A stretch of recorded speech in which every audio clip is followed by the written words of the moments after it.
Alaska Insight is supported in part by the Corporation for Public Broadcasting and by viewers just like you. Thank you.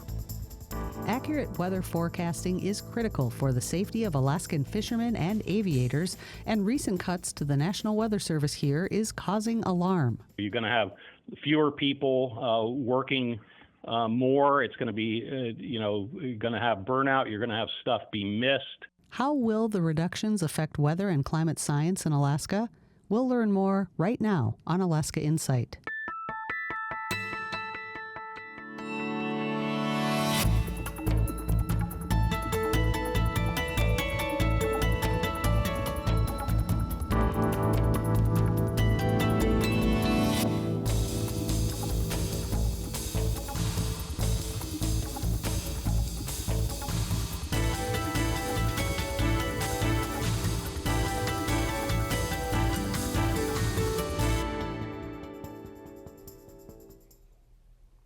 Good evening. The National Oceanic and Atmospheric Administration, or NOAA, is the parent organization for the National Weather Service, or NWS. The NWS provides a wide range of critical weather and climate-related services that help us make simple preparations for local weather. Do we need a light jacket or a parka today? And those forecasts are critical for safety in Alaska and can make the difference between life and death for aviators, fishermen, and people traveling across Alaska's vast terrain and bodies of water. Tonight, we'll hear from two Alaska experts who rely on the science provided through NOAA and NWS, and what they are concerned will be lost because of federal job cuts and resignations. Before we get to that discussion, here are some of the top stories of the week from Alaska Public Media's collaborative statewide news network. Jesse Holmes raced into Nome early Friday morning, earning his first Iditarod win and finishing the longest trail in the race's history. The 43-year-old musher and his team of 10 dogs ran under the arch just before 3 a.m. This was Holmes' 8th Iditarod race. He's placed in the top 10 nearly every year and won Rookie of the Year in 2018. He notched his victory in 10 days, 14 hours, and 55 minutes, the longest time it's taken a winner in more than 2 decades. Because of scarce snow in south central Alaska, the race started in Fairbanks this year, which added around 100 miles to the length. Hours after Holmes finished, mushers Matt Hall and Paige Drobny raced into Nome, winning 2nd and 3rd place respectively. The Alaska House of Representatives narrowly approved a bill on Wednesday that would substantially increase funding for public schools on a long-term basis for nearly the first time in a decade. The bill now moves to the Senate. The legislation, House Bill 69, would raise the state's basic per-student funding formula by $1,000. Lawmakers estimate it would increase public education spending by roughly $275 million next school year. The increase in funding is significantly smaller than the original draft of the bill. That funding level was lowered, and policy changes, including targeted funding to support Governor Mike Dunleavy's Alaska Reads Act, were added following negotiations with the governor's office. Dunleavy vetoed a similar bill last session because it did not include policy changes he wanted. Prior to its passage, the governor called the policy changes in the current bill solid movement, but stopped short of fully endorsing it. His spokesperson did not return a request for comment after the bill's passage. The likelihood that Mount Spur will explosively erupt in the near future has increased, according to researchers. The volcano, located about 80 miles west of Anchorage, has been showing increased gas emissions following months of small earthquakes that started in the spring of 2024. Officials at the Alaska Volcano Observatory say these signs indicate an eruption is likely, but not certain, to occur within the next few weeks or months. An explosive eruption could last as long as a few hours and produce ash clouds carried for hundreds of miles. You can find the full version of these and many more stories on our website, alaskapublic.org, or download the Alaska Public Media app on your phone. Now on to our discussion for this evening, how layoffs and resignations at the National Oceanic and Atmospheric Administration, or NOAA, could affect Alaska. NOAA is a massive federal agency that carries out a wide variety of missions through its various national organizations like the National Weather Service, as well as partner organizations around the world. Weather forecasts, climate change research, and the tsunami warning system across the planet are connected with NOAA facilities and scientists. NOAA is also responsible for monitoring and managing many of Alaska's fisheries. Alaska Public Media reached out to NOAA's Washington, D.C. headquarters, the National Weather Service, and NOAA Fisheries Alaska Region, requesting information about how many staff members have resigned or been laid off since January, but all declined to provide any data, citing policy against publicly discussing personnel and management issues, and directed any questions along those lines to the Department of Commerce, which oversees NOAA. As of Friday afternoon, we have not received a response from the department. Unions representing groups within NOAA offer a glimpse at what is happening. According to the Executive Vice President of the National Weather Service Employees Organization, roughly 10% of the NWS Alaska branch has resigned or been fired, while the president of the labor union that represents many of Alaska fisheries employees says at least 5% of the Alaska staff was fired, but that only includes union members. These layoffs primarily targeted probationary staff, mostly employees with under a year in their department, though some of those employees may have come from another department or the private sector with many years of previous experience. The union representative also noted that some very experienced senior staff around the state accepted the Trump administration's fork-in-the-road resignation offer.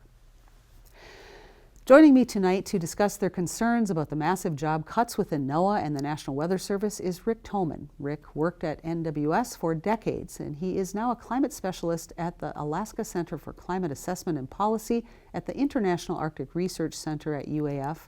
And Jamie O'Connor is the Deputy Executive Director of the Alaska Marine Conservation Council. Jamie also fishes commercially. Welcome, both of you. Thanks so much for being here. Thank you, Lori. Thanks, Lori. So, Rick, I want to start with you. I want to look at the various services within Alaska's National Weather Service individually, but in general, what have you observed about how this 10% reduction, whether through resignation or firing, is or could affect service overall? And then we'll drill down a little bit from there.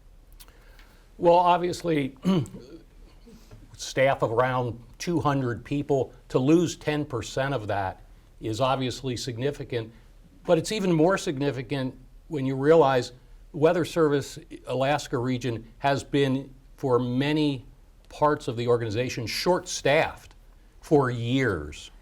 So it's not like you had fully staffed offices that have lost 10%. In some cases, you had seriously understaffed offices that have now lost more. So this is really compounding a well-known pre-existing problem. There are forecast offices in Juneau, Anchorage, and Fairbanks. They've been in place for nearly 50 years. How might these services change or be affected now? Well, I think one of the things that Alaskans need to keep in mind is that we have 3 forecast offices.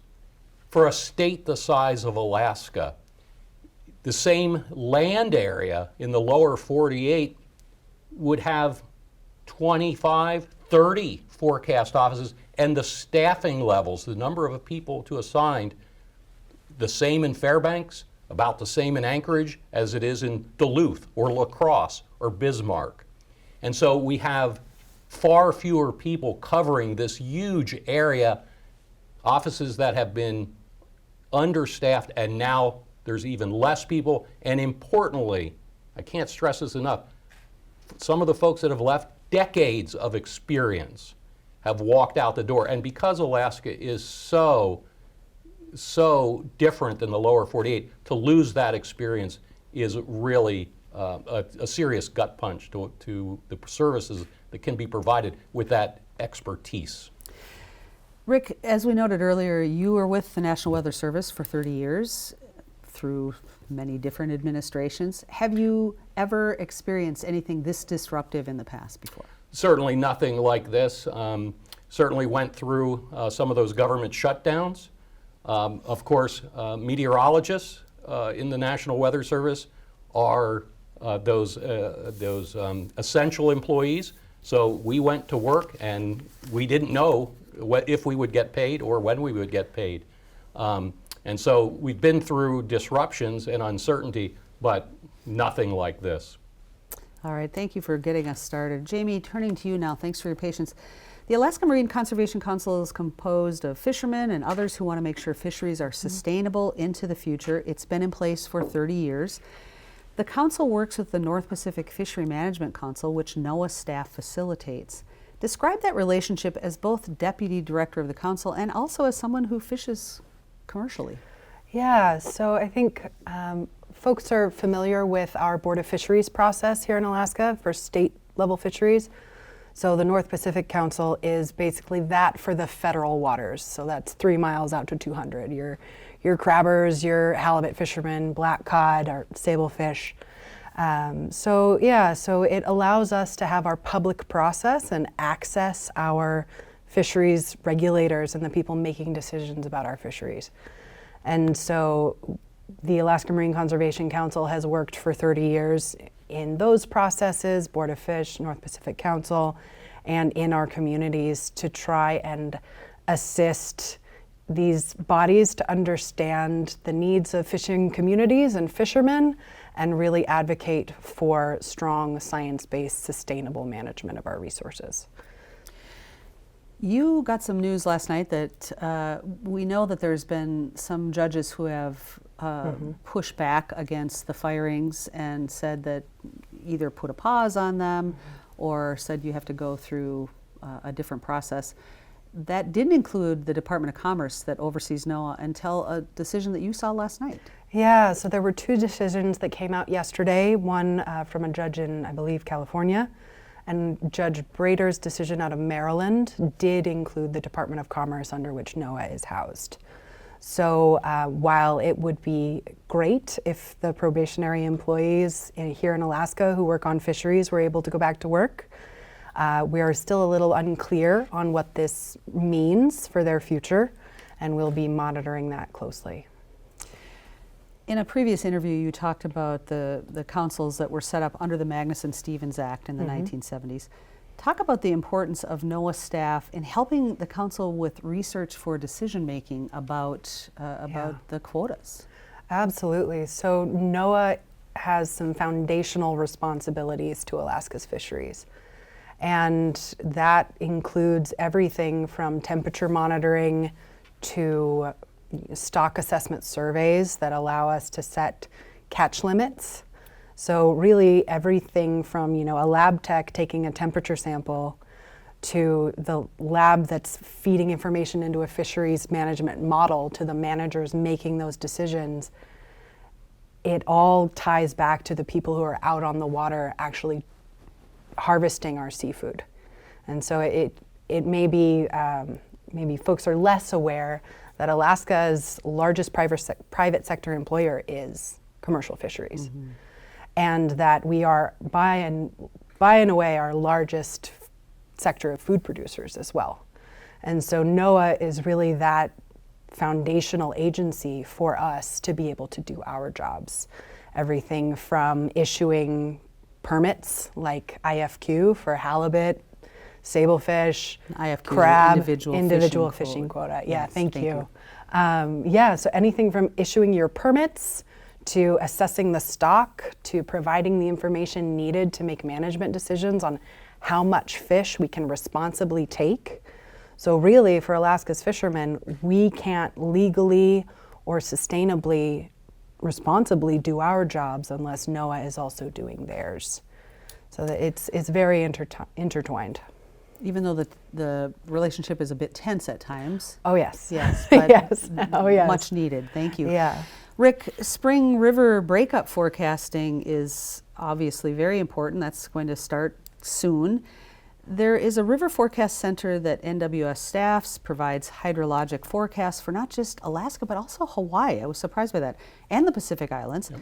Describe the importance of this forecasting service and what might change now. Well, with breakup coming, which of course is of extreme importance for Alaska as part of the seasonal round, and of course during some years, maybe most years, somewhere there is significant flooding during breakup, ice jam flooding or snowmelt flooding. And the Alaska Pacific River Forecast Center in conjunction with the state, has for decades now ran this River Watch program where hydrologists are flying with State Department of Homeland Security and local experts. Often elders will go up in the plane with them. They know where the ice jams form, they know what's usual, they know what's not. Will the Weather Service River Forecast Center be able to do that this year? We don't know. But we know breakup's going to happen. We know it's very likely there's going to be flooding somewhere. And without those eyes in the air, that experience to know what's typical, know what's threatening, that is going to potentially seriously impact the kinds of warnings that the Weather Service will be able to provide to communities on the Yukon, on the Kuskokwim. The Trump administration has talked about privatizing many of government services, including weather forecasting and other services that NOAA provides. What are your thoughts about that idea? I think that it was you, Rick, that said that the cost of forecasting now is about $4 per American per year. That's roughly the budget, divided by the population kind of thing. I guess my response to the idea of privatization is there's been private weather forecasting companies for decades. My very first job after I graduated from college was with a private forecasting company in the 1980s.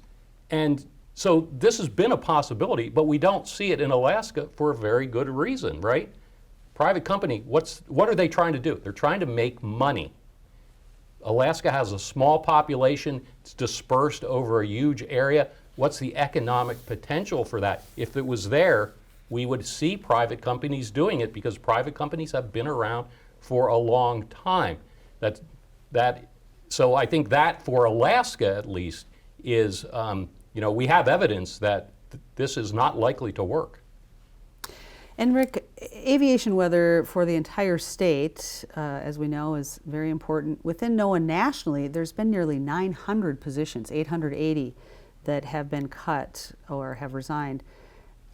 When you think about the overall system, what could that mean for aviation forecasting? Well, certainly with aviation, but also on the water. One of my big concerns is, of course, that some of the folks that have been fired or have resigned are electronics maintenance people. All of these automated weather observations at airports, buoys, tide gauges, upper air systems, these are all high-tech systems, and they require significant maintenance. And we are all aware of the importance of these observations, especially in light of the Bering Air crash outside of Nome. And we have known for a long time, and our congressional representatives are aware of it and are working it, that the frequency and the quality of these observations has been declining. These aviation observations have been declining around the state. And not having fewer people to maintain these systems that are already expensive to get to, expensive to maintain, cannot possibly help the safety factor for aviation or for mariners. Mm-hmm. And Jamie, turning to you, fishermen, as Rick noted, just like pilots, need accurate weather forecasting to keep them safe. What are you hearing from other fishermen about concerns going into spring fishing now? Yeah, I mean, we have pretty strong concerns about safety at sea. So some of these cuts not only impact the weather forecasting that we rely on, but also NOAA helps out with some navigational aids, as well as some emergency coordination if needed. So there's quite a bit that goes into the decision making before you even leave the harbor, and a lot of that could be impacted by these cuts, and we'll be watching that carefully. You talked a little about harvest levels earlier, but in a previous interview you said no fisherman wants to catch the last fish. No. I fully support that. Yeah. We don't want to see that happen. So the critical nature of those forecasts and also the trawl surveys, what do you see what could replace that if that goes away to help set those harvest levels in a sustainable way? You know, I hesitate to even imagine at this point what it would take to replace those data sets. I think it's critical that they move forward. And as you mentioned, our relationship with NOAA has been 30 years of encouraging them to improve how they do things and better understand their fishermen and fishing communities. And that includes improving things like their modeling and the way that they conduct their surveys. But I think where I would hazard a guess, the whole industry can agree, is that those surveys have to go forward. And they're critical for any of us to do our jobs in a sustainable, responsible way. Also, continuity of that work is very, very important. Rick, annual sea ice measurements and the research that goes on in the Arctic, is the continuity of that at risk now? I would like to say no, but I don't think that would be a responsible thing to say. Things like sea ice are mostly measured by satellites these days, but a lot of the funding to process that information and make it available, if not done by NOAA directly, is done through NOAA contracts. And so I think all of this, given what we've seen in the last 6 weeks, all of this is potentially at risk because NOAA and the federal government, NASA as well, providing so much of this remote sense data, and it is so foundational, as you put, to this endeavor.